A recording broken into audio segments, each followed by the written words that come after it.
वाजिबुल एहतराम सामिईन, मोहतरम दोस्तों, बुज़ुर्गों और भाइयों,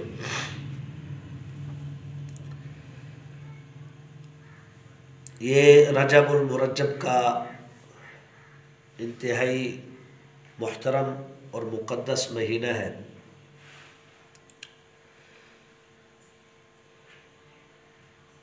इस महीने को दो तीन खसूसियात हासिल है। नंबर एक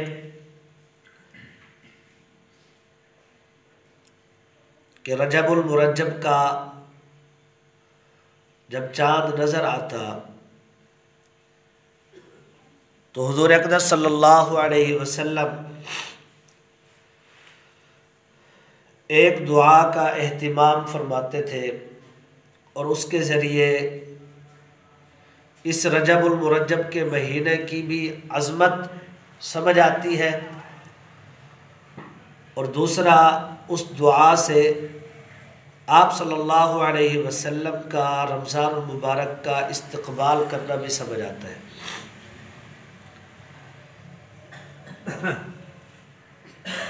इस महीना रजबुल मुरज्जब की अंदर आप सल्लल्लाहु अलैहि वसल्लम ये दुआ एहतिमाम के साथ अल्लाह ताला से मांगा करते थे, जिसके अल्फाज हैं कि आप सल्लल्लाहु अलैहि वसल्लम ने दुआ की, अल्लाहुम्मा बारिक लना फ़ी रजब व शअबान व बल्लिगना रमज़ान।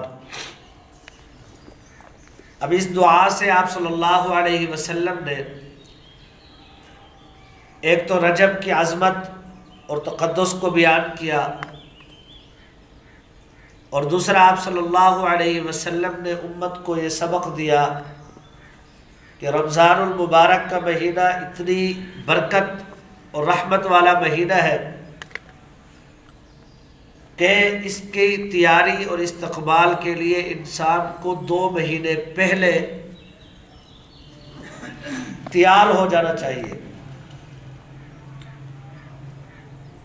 तो हुज़ूर अक़दस सल्लल्लाहु अलैहि वसल्लम की दुआ के अल्फाज याद कर ले और अल्लाह तबारक व तआला से 1-2 दिन रजब के अभी बाकी हैं तो हमें भी इस दुआ का एहतिमाम करना चाहिए। अल्लाहुम्मा बारिक लना फ़ी रजब व शअबान व बल्लिगना रमज़ान। अगर आदमी में याद नहीं होती तो हमें इसके अल्फाज तर्जमे में मफ़हूम इसका याद कर लेना चाहिए और अल्लाह से मांगनी चाहिए, ऐ अल्लाह हमारे लिए रजब और शाबान के महीने में बरकत अता फरमा और हम सबको रमज़ान मुबारक की बरकतों तक पहुँचा दे।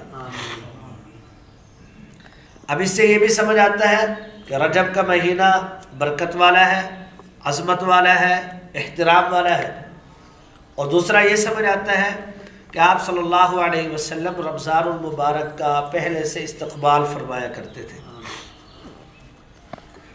और एक बुज़ुर्ग फरमा रहे थे, मुझे अचानक अभी बात याद आ गई, मैंने किसी किताब में पढ़ा, वो बुज़ुर्ग फरमाते हैं कि इस दुआ का फ़ायदा क्या होगा।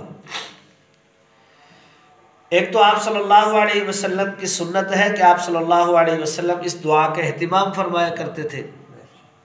दूसरा ये है कि इस दुआ की बरकत से अल्लाह तबारक व तआला रमज़ानुल मुबारक की बरकतें, रहमतें अल्लाह ताला हम सब के नसीब में लिख देंगे, हमें अता फरमा देंगे। तीसरा बुजुर्ग फरमाते हैं, तीसरा फ़ायदा ये होगा कि हम सबको अपनी ज़िंदगी का कोई पता नहीं, एक पल का, एक सांस का नहीं पता, हम में से कौन किस वक़्त इस दुनिया से चला जाए, मर जाए, फौत हो जाए। लेकिन जो शख्स इस दुआ को एहतिमाम से पढ़ेगा, ये दुआ अल्लाह ताला से करेगा कि अल्लाह रजब और शाबान के महीने में बरकत अता फरमा दीजिए और हम सबको रमज़ान तक पहुंचा दीजिए। जो शख्स इस दुआ का एहतिमाम करेगा, अगर रमज़ान मुबारक के आने से पहले ये शख्स इस दुनिया से चला गया, फौत हो गया, तो वो बुज़ुर्ग लिखते हैं कि अल्लाह तबारक व तआला रमज़ान मुबारक की तमाम बरकतें, रहमतें इसके नामा-ए-अमाल में लिख देंगे। इसलिए इस दुआ का एहतिमाम करें। तो मैं ये अर्ज़ कर रहा था कि रजबुल मुरज्जब का जो महीना है, इसको अल्लाह तबारक व तआला ने कुछ खसूसियात अता फरमाई है। एक खसूसियत यही कि आप सल्लल्लाहु अलैहि वसल्लम ने इस महीने के अंदर बरकत की दुआ की। गोया आप सल्लल्लाहु अलैहि वसल्लम ने इसकी अज़मत और फजीलत बयान की है। दूसरा, कुरान पाक में अल्लाह तबारक व तआला फरमाते हैं कि महीने, साल के महीने 12 हैं और 12 में से 4 महीने जो है वो काबिल हुर्मत है, इज़्ज़त वाले हैं, अज़मत वाले हैं, मोहतरम महीने हैं।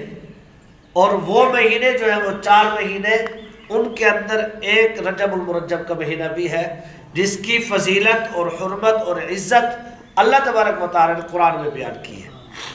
ये दूसरी खसूसियत रजबुल मुरज्जब की।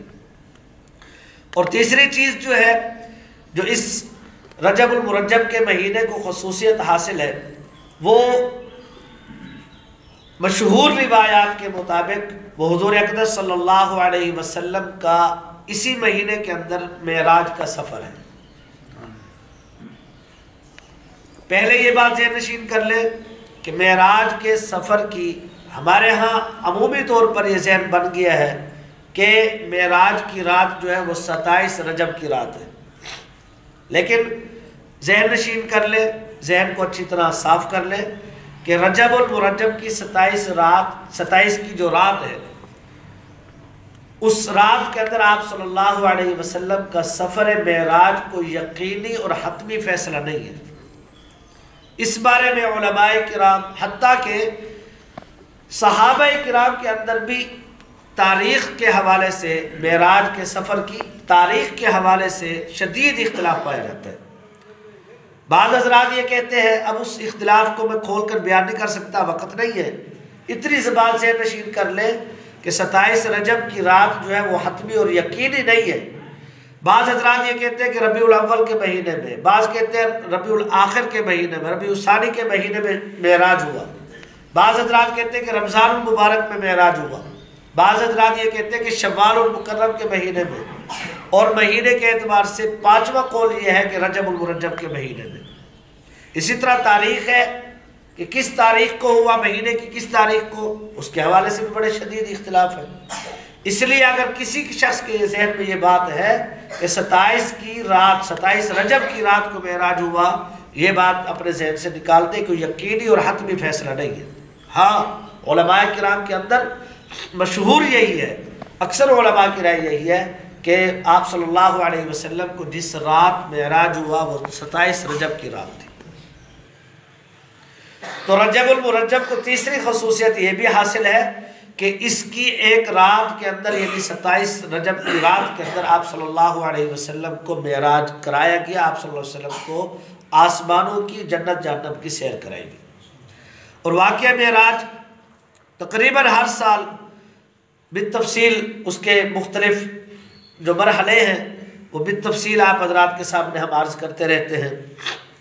ये 2-3 बातें आप इसको से नशीन कर लें। सबसे पहली बात यह है कि हुज़ूर अक़दस सल्लल्लाहु अलैहि वसल्लम को जो मेराज कराया गया, आप सल्लल्लाहु अलैहि वसल्लम का मेराज क्या था, कहाँ से सफ़र शुरू हुआ, कहाँ तक ख़त्म हुआ, इस सफ़र की क्या नोयत थी, किस किस्म का सफ़र था, तो इसके हवाले से 1-2 बातें ज़हन के अंदर रखें। आप सल्लल्लाहु अलैहि वसल्लम हज़रत उम्मे हानी रज़ी अल्लाह तआला अन्हा, जो हज़रत अली रज़ी अल्लाह तआला अन्हु की हमशीरा है, बहन है, उनके घर आप सल्लल्लाहु अलैहि वसल्लम आराम फरमाते। वहाँ से जिब्रील अलैहिस्सलातु वस्सलाम आसमान से आए।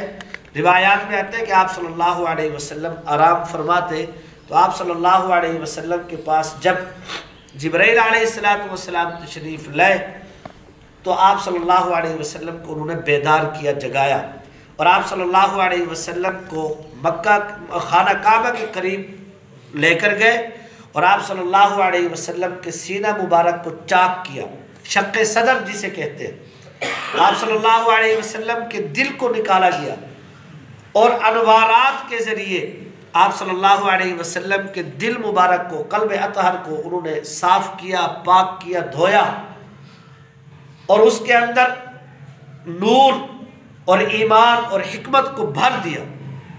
और फिर आप सल्लल्लाहु अलैहि वसल्लम के दिल मुबारक को दोबारा सीना मुबारक के अंदर रखकर इस सीना मुबारक को जहाँ से चाक किया तो उसको सी दिया। और रिवायात में आते हैं कि आप सल्लल्लाहु अलैहि वसल्लम के शक सदर का जो सीने का जो निशान था वो भी आप सल्लल्लाहु अलैहि वसल्लम की ज़िंदगी में मौजूद रहा। और उसके बाद आप सल्लल्लाहु अलैहि वसल्लम के सामने एक सवारी लाई गई जिसे बुराक कहा जाता है। और बुराक की कैफियत रिवायात में आता है कि गधे से थोड़ी सी बड़ी और खच्चर से थोड़ी सी छोटी दरमियानी कैफियत के साथ वो सवारी थी जिसको जन्नत की सवारी कहा जाता है। और बाज़ हज़रात ये फरमाते हैं कि वो सिर्फ आप सल्लल्लाहु अलैहि वसल्लम की इस सवारी बनने के लिए उसको पैदा किया गया था और आप सल्लल्लाहु अलैहि वसल्लम उस पर सवार हुए। रिवायात में आता है कि वो सवारी इस कदर तेज़ थी कि जहाँ उस सवारी की नज़र जाती थी वहाँ उसका कदम पड़ता था। और आप सल्लल्लाहु अलैहि वसल्लम को उसी रात के अंदर ही मक्का मुकरमा से मस्जिद अक्सा बैतुल मुक़द्दस शाम ले जाया गया, जो कि बहुत महीनों का सफ़र वो उसी रात के अंदर आप सल्लल्लाहु अलैहि वसल्लम ने किया। और उसके बाद मस्जिद अक्सा में आप सल्लल्लाहु अलैहि वसल्लम ने रास्ते में भी एक दो मकामात ऐसे हैं, 5 मकामात ऐसे हैं जहाँ आप सल्लल्लाहु अलैहि वसल्लम ने सवारी से उतरकर नमाज भी पढ़ी है। मदीना मुनव्वरा का है। इसी तरह जहाँ मूसा अलैहिस्सलातु वस्सलाम के साथ अल्लाह ताला ने कलाम की थी उस मकाम पर भी आपने 2 रकात नमाज पढ़ी है। जहाँ हज़रत ईसा अलैहिस्सलातु वस्सलाम की पैदाइश हुई थी वहाँ भी आप सल्लल्लाहु अलैहि वसल्लम ने 2 रकात पढ़ी है। हज़रत इदरीस अलैहिस्सलातु वस्सलाम का जो शहर है मदियन वहाँ भी आप सल्लल्लाहु अलैहि वसल्लम ने 2 रकात पढ़ी है। ये बड़ी तफसीली वाक़ियात हैं। मैं सिर्फ आपको 1-2 बातें अर्ज़ करना चाहता हूँ। तो मेराज बैतुल मुक़द्दस पर पहुँचे। बैतुल मुक़द्दस से रिवायात में आता है कि इसी बाज़ रिवायात में आता है कि इसी बुराक पर आप सल्लल्लाहु अलैहि वसल्लम को ऊपर ले जाया गया।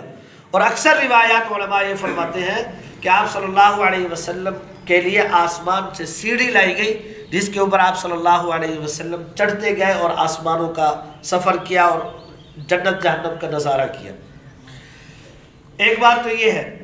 दूसरी बात ये है कि ये अकीदे की बात है कि आप सल्लल्लाहु अलैहि वसल्लम को मेराज का जो सफ़र हुआ था या आप सल्लल्लाहु अलैहि वसल्लम को अल्लाह तबारक व तआला ने बतौर ख़ास मौजज़ा के आप सल्लल्लाहु अलैहि वसल्लम को अल्लाह तबारक व तआला ने ये सफ़र कराया था।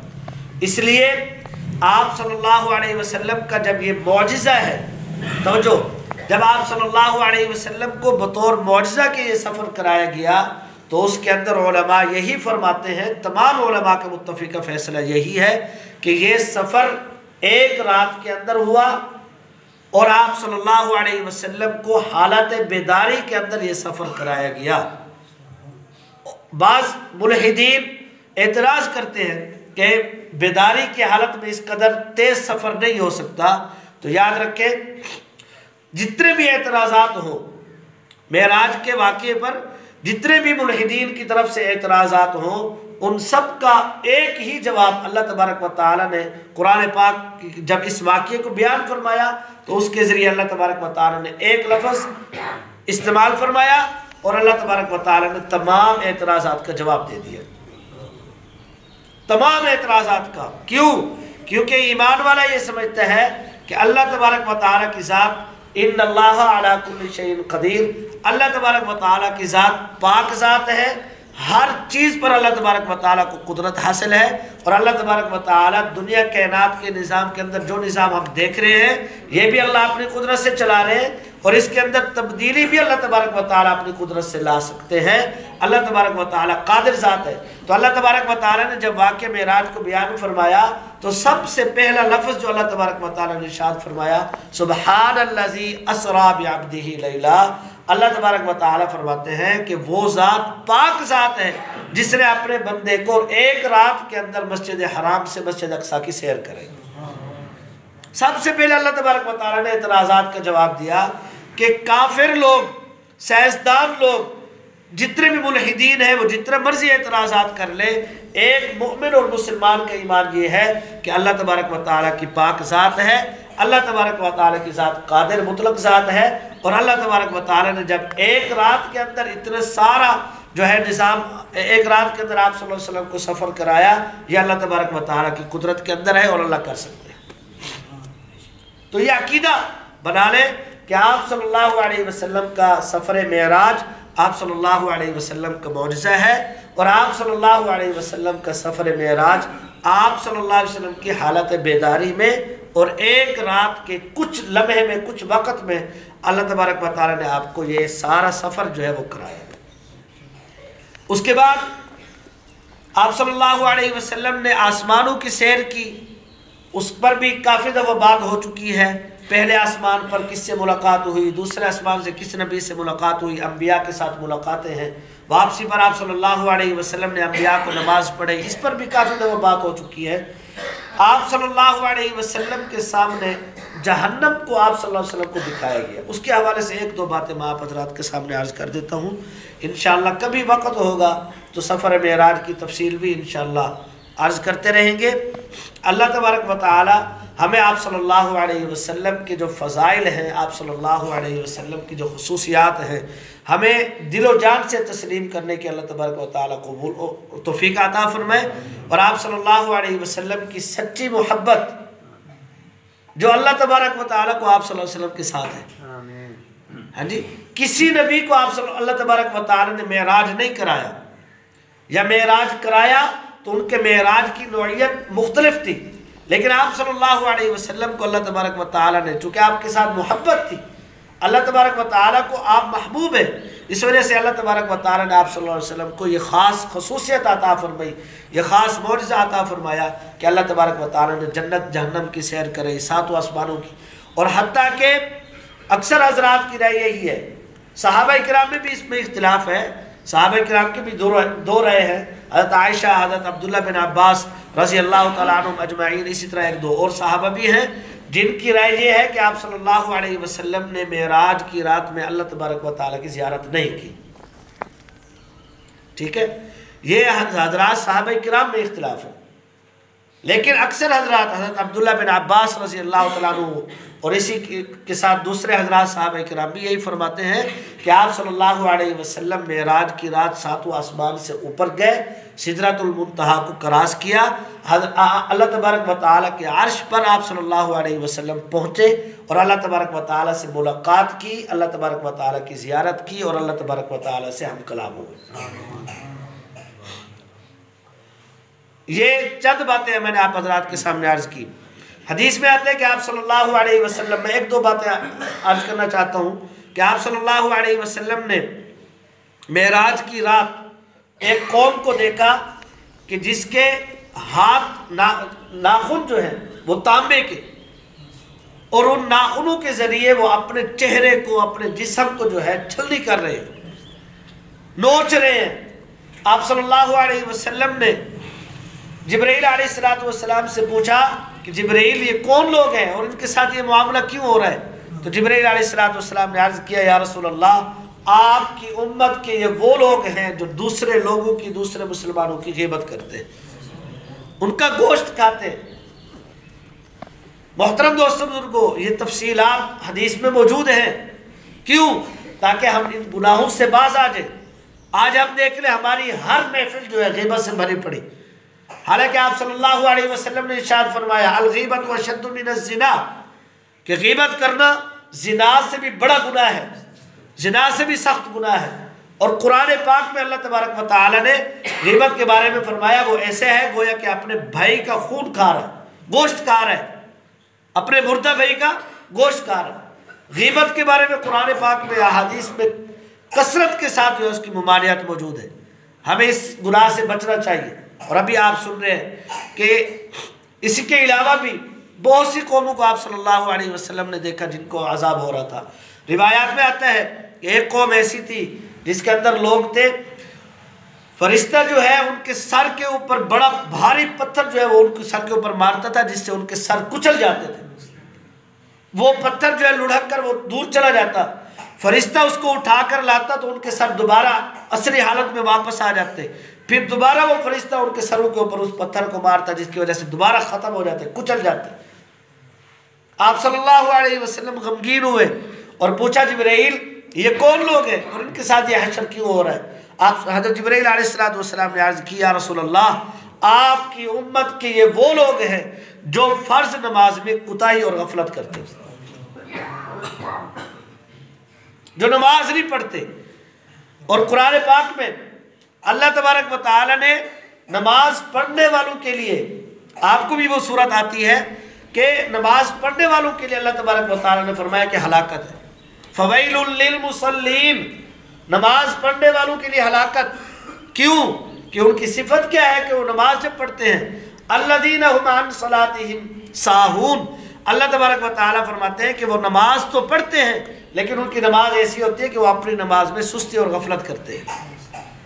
सुस्ती और गफलत का यही मतलब है, कभी पढ़ ली कभी न पढ़ी, वक़्त पर पढ़ ली कभी देर से पढ़ ली, नमाज के अंदर दुनिया के ख्यालात, नमाज के अंदर नमाज का ख्याल नहीं आता, ये गफलत और यही सुस्ती है। अल्लज़ीना हुम युराऊन, और दूसरे वो लोग उन नमाजियों के लिए हलाकत है जो अपनी नमाज को दिखलावे के लिए पढ़ते हैं। इसलिए मोहतरम दोस्तों बुजुर्गों, अर्ज करने का मतलब ये है कि बहुत से गुनाह इसी तरह तफसीलात के साथ अहादीस में मौजूद है कि जो आप सल्लल्लाहु अलैहि वसल्लम ने मेराज की रात में जिनको देखा कि उनको ऊपर सख्त किस्म के अजाब हो रहे थे। अल्लाह तबारक व तआला हम सब की हिफाजत फरमाए। मैं आप हजरात से एक बात अर्ज करना चाहता हूँ कि हमारी इस बस्ती के अंदर इस वक्त जो है नमाजियों की बहुत ज़्यादा कमी है। हमारे भाई, हमारे दोस्त, हमारे जानने वाले, हमारे घर वाले नमाज नहीं पढ़ते, नमाज में गफलत करते हैं। जो नमाजी है उनकी भी हालत अब थोड़ी सी कम होती जा रही है, यानी नमाजी कम, जो पढ़ने आते हैं उनमें से भी अक्सर कोई 6 साथी इधर होते हैं, 6 इधर होते हैं, जो 2 रकात किसी की रहेगी, किसी की 3 रकातें रहेगी। ऐसा क्यों है? जब हमने नमाज पढ़नी है तो जो मुसलमान बंदा नमाज के लिए आता है, अगर वो वक़्त पर वहाँ से घर से निकलेगा तो यकीनन उसकी रकातें रह जाएगी, उसकी तकबीर उला ख़त्म हो जाएगी, तो वो इसी नमाजियों में शामिल हो जाएगा ना जो गफलत करते हैं, सुस्ती करते हैं। अगर आपने नमाज पढ़नी है तो हम 5 मिनट पहले भी आ सकते हैं, हमें आना चाहिए। जो नमाजी हैं उन तमाम दोस्तों से दरख्वास्त है कि नमाज वक़्त पर अदा किया करें। और हदीस में आता है, आप सल्लल्लाहु अलैहि वसल्लम ने इरशाद फरमाया कि जो पहली तकबीर है, एक हदीस तो आप सुनते रहते हैं कि जो शख्स 40 दिन तक ऐसी तरह नमाज पढ़े कि उसकी तकबीर उला फौत ना हो, यानी जब इमाम ने पहली तकबीर कही जमात के साथ तो वो भी इमाम के साथ शामिल होकर अल्लाह अकबर कहकर जमात में शामिल हो जाए। 40 दिन तक जो शख्स इसी तरह नमाज पढ़ेगा, अल्लाह तबारक व तआला उसको 2 परवाने अता फरमाएंगे। एक तो वो शख्स कभी मुनाफिक नहीं हो सकता, निफाक से बरी होने का परवाना अता फरमा देंगे, सर्टिफिकेट मिल जाएगा। और दूसरा फरमाया कि जहन्नम से बरी होने का उसको सर्टिफिकेट मिल जाएगा। ये शख्स कभी जहन्नम नहीं जा सकता, इतनी बड़ी फजीलत है, तो हमें उसको हासिल करना चाहिए। और दूसरी फजीलत देखिए, हम चूँकि सुस्त हैं, गफलत हो जाती है, 2 दिन 4 दिन 8 दिन 10 दिन हम नमाज पढ़ते हैं तकबीर उला के साथ, फिर ख़त्म हो जाता है, तो वो फजीलत तो हम हासिल न कर सके ना। हमें उसकी भी कोशिश करनी चाहिए कि 40 दिन नमाज पढ़नी चाहिए। अगर गफलत हो जाती है तब भी अल्लाह तबारक व तआला ने हमें महरूम नहीं छोड़ा। हदीस में आता है कि आप सल्लल्लाहु अलैहि वसल्लम ने इरशाद फरमाया कि एक नमाज बाजमात और तकबीर उला पढ़ने का जो अजर सवाब है, तकबीर उला के साथ पढ़ने का, फरमाया कि दुनिया और जो कुछ दुनिया के अंदर माल और दौलत है इन सब से उसका सवाब ज्यादा है। तकबीर उला का अजर सवाब दुनिया व माफिया, दुनिया के अंदर जो कुछ भी है इन सबसे बेहतर है। इसलिए मोहतरम दोस्तों बुजुर्गों, जो नमाजी हजरात हैं वो वक़्त पर आने की कोशिश करें। कहीं भी आप नमाज पढ़ते हैं तो वक़्त पर जमात से अदा करने की कोशिश करें। जो साथी हमारी गफलत में है हमें उनको समझाना चाहिए, उनसे बात करनी चाहिए, उनसे भी दरख्वास्त करनी चाहिए कि आप भी नमाज के लिए आ जाएँ। अल्लाह तबारक व तआला आप सबको इन बातों पर अमल की तौफीक अता फरमाए।